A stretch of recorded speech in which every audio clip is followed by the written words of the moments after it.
Welcome back to my channel, Famous and Fabulous. Kathy Kirk's chapel was serene, with gentle light coming in through the stained glass. The royal family sat with their heads bowed in their customary row. Kate Middleton then broke down in tears. Uninvited and raw, the tears dropped from her eyes, without a sound. She put her palm over her mouth.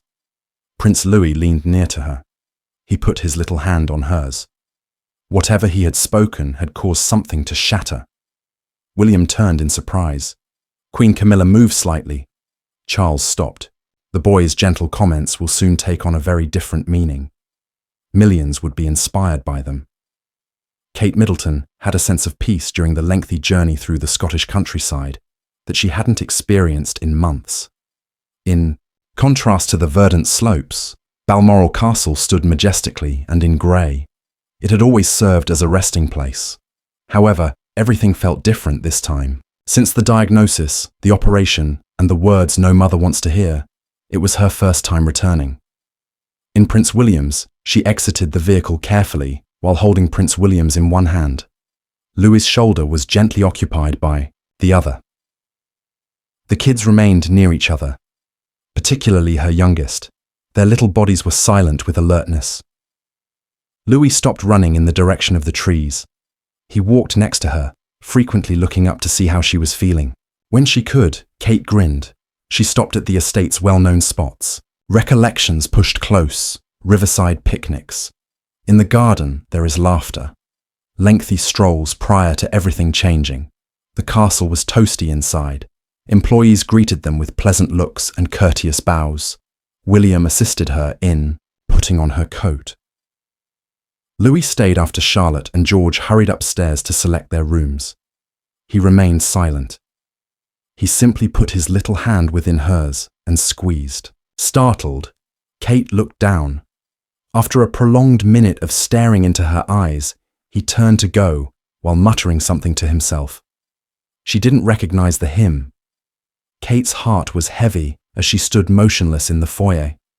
Something in her son had changed, although she was unable to identify it at the time. He was no longer merely a lively youngster. Neither this week nor on Sunday, when they would all enter Kathy Kirk together. Kathy Kirk had a quiet morning. Like mist, the soft murmur of prayers permeated the stone walls. As the congregation moved and followed the service's modest cadence, wooden pews creaked. As usual, the royal family took a seat close to the front. Although Kate Middleton sat erect, her hands were folded and her gaze was fixed front, her mind was racing. Compared to normal, the air felt thicker. It took effort to breathe. Beside her, Prince Louis sat motionless, as usual. He wasn't tapping his sneakers or tinkering with his handcuffs. He wasn't looking around the room. Rather, he continued to glance at her from the side. Kate didn't notice at first, but she eventually sensed it. The steady tug of his eyes. "I'm all right, love," she murmured with a small smile as she turned slightly to face him. Louis, however, did not return the smile. He shifted around in the chair. Before stopping, his tiny fingers picked at a thread on his clothing. A well-known hymn was played by the chorus. Louis leaned in to put his hand in his mother's as the voices around them began to rise. She cast her gaze downward. He had warm fingers. His hold was firm but gentle. He remained silent. He just softly swung her hand in sync with the music while holding it. William took note and gently touched Kate's back. The pages of the service book in her lap rustled when a breeze blew through the partially open windows. Kate blinked. She made an effort to remain calm, but her throat felt constricted. The service continued in silence. The minister's voice was steady as he spoke. His words reverberated off the stone walls as he read from the gospel. Soft shadows were created across the royal pew by the flickering candles near the altar. Kate Middleton remained still. Her body was a little strained, but her face was serene. Like water behind a brittle barrier, she could feel the strain rising in her chest. In her ears, every word and every pause sounded louder. Old recollections were evoked by the hymns. Her well-being, her kids, and the anxiety that lurked beneath smiles. It all sat with her in silence, and Louise kept a tight eye on her. Since the hymn, he had held her hand tightly. As the pastor continued to talk about grace, healing, and the power of faith, he moved in his chair and gave Kate's sleeve a gentle tug. Her brows went up as she moved her head slightly. With his lips hardly moving, he bent in her direction and murmured something too soft for anybody else to hear. Kate stopped. She looked at her son for a long while, as though repeating what he had just said, and she blinked, her breath halting in her throat. Her features gradually changed after that. Her mouth quivered. She glanced at her lap. Instantly, tears came. She made no attempt to stop them. One fell silently and uncontrollably, followed by another. She trembled as her hand reached her mouth. Not out of melancholy. There was more to it. An abrupt emotional outburst that caught her entirely unprepared. William was the first to notice. He leaned closer and glanced over. He placed his hand lightly on the small of her back. Kate didn't answer when he mumbled something that was probably reassuring. She merely gave a small shake of her head. Her palm was resting over Louis, and her eyes were suddenly blurry. After lowering his gaze, Louis leaned slightly against her shoulder so she could sense his presence. Charlotte was looking at her mother gravely from the other side of the pew. Even George, who is typically agitated by this stage of a lengthy ceremony, had become silent. Unaware, the minister went on talking. Heads were turning in other parts of the church. The princess's unexpected silence and the tears on her cheeks were observed by others seated close by. Faint and subdued whispers began, but no cameras captured the moment. There was only a mother affected beyond words by the softest voice she had ever heard. There was no microphone to capture Louis's remarks or a photograph to capture that exact moment. And something unseen changed in that silent moment between the whisper and the tear. Kate kept her eyes open. As though her body had no other option, she let the tears fall naturally. Nobody would later be able to pinpoint its exact beginning. Prince Louis, Kate Middleton's son, was the reason behind her unexpected outburst of tears at church. Not because he offended her, but rather because his words were so pure and profound that they penetrated her anxieties and touched a sacred place. Days would pass before the entire tale was revealed. However, one thing was already obvious to those who were observing. This was not an ordinary family occasion. There had been a significant event in that pew, and whatever Prince Louis had spoken was strong enough to motivate millions of people. The last prayer was said. Slowly, the congregation stood up. Kate Middleton stayed sitting for a while longer as the final sounds of the choir sank into Kathy Kirk's high rafters. Her cheeks remained wet. From the next seat, King Charles cast a peek over. He had witnessed everything. The tears, the abrupt silence, and the whisper. He didn't inquire. He didn't have to. Rather, he nodded quietly to Kate, expressing an implicit understanding. Kate stood slowly. William put his hand under her elbow. She calmed herself, smiled slightly at everyone around her, and helped Louis stand up. The air was clear outside. As Kate entered the trail, a breeze raised the hem of her coat. With a bounce in his step, Louis rushed ahead as Charlotte and George remained close to the grown-ups. The somber boy from before was no longer there. Abruptly, he whirled around and hurried over to Kate. He suddenly flung his arms around her waist and gave her a hard hug. He remained silent. He didn't have to. Kate put her cheek against the top of his head while kneeling and encircling him with her arms. A touching mother-son scene was captured by the press, who were still taking pictures. Not much more. That nightfall, the family returned to their comfortable routines inside the castle. It was a quiet dinner. The kids had been put to bed. With a fire crackling close by, Kate and William were seated in the tiny drawing room.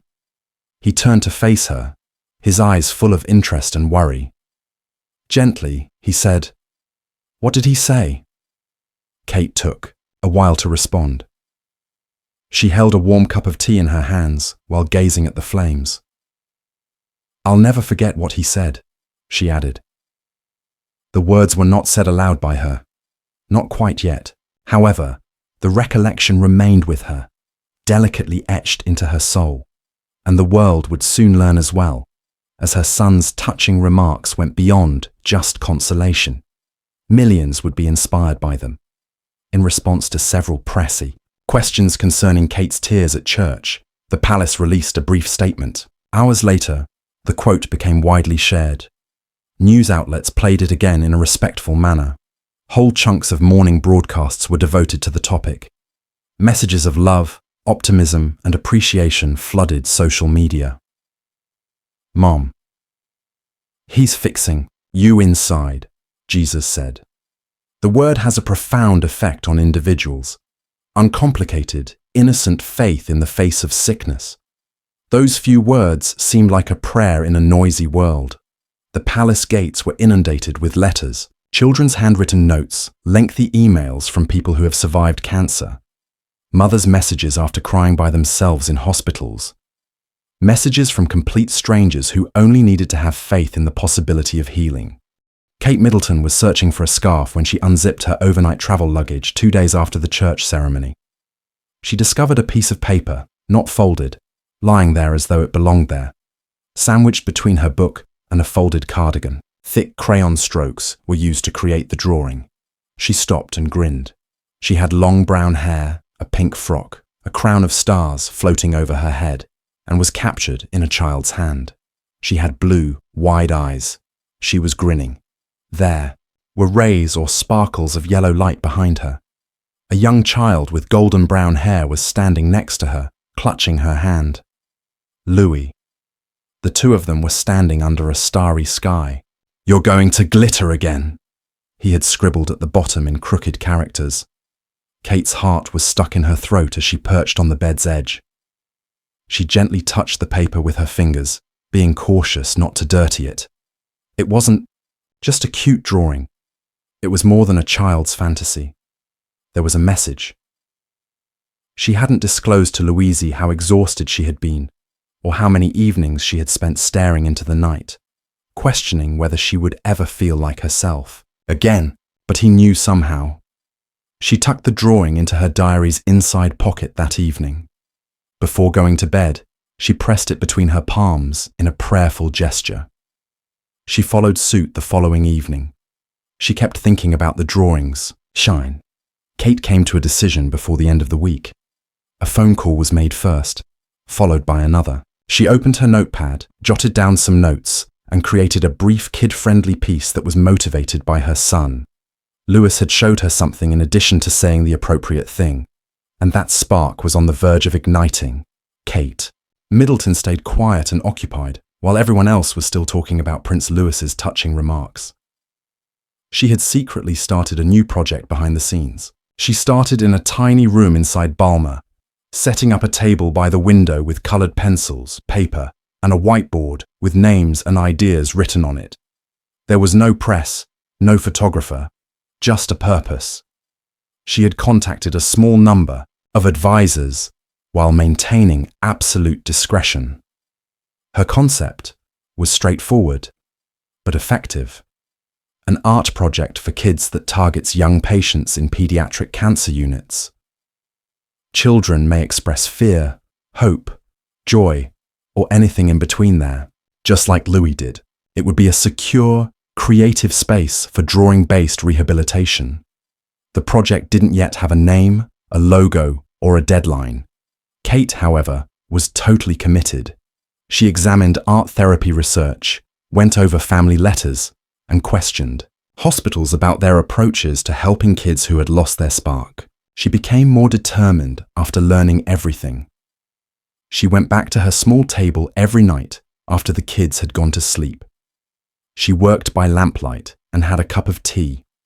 Always nearby, nestled beneath a glass paper weight next to her, a laptop was Louis's drawing.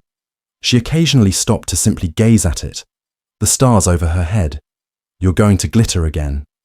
She was reminded by the picture that this went beyond treatment. It was about assisting kids in clinging to light. She only told William, one assistant, and 2 hospital liaisons, even as it started to get dark. This belonged to her, Louise, and herself, and she would talk when she felt strong enough and the world was prepared to comprehend the complete significance of what transpired in that pew. The mission was silent till then. However, the spark was already ignited. It was unexpected. During a hospital fundraiser that was broadcast on television, a surprise film was posted on the Royal Foundation's website.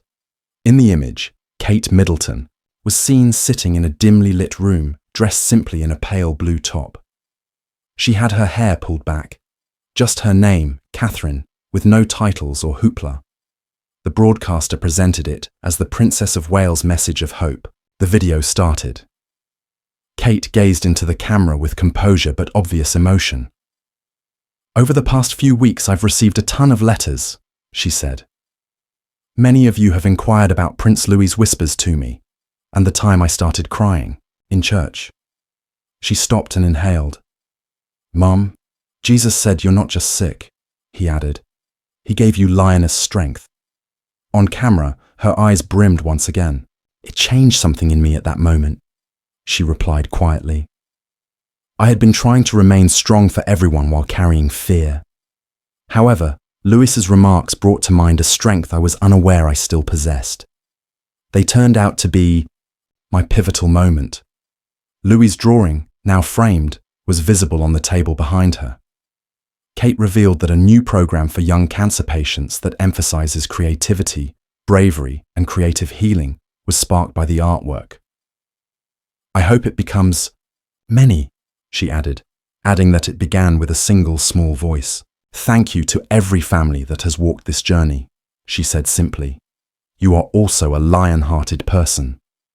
Within minutes, the video became viral. Kate had finally revealed the whole truth, and what had started out as a whisper had now exploded across nations. Not only about sickness, but also about healing, grace, and the silent strength of a child's faith. Have you ever been profoundly moved by a child's straightforward, kind, and compassionate words? Tell us about your experience in the comments section. We would be delighted to hear. We're done for now.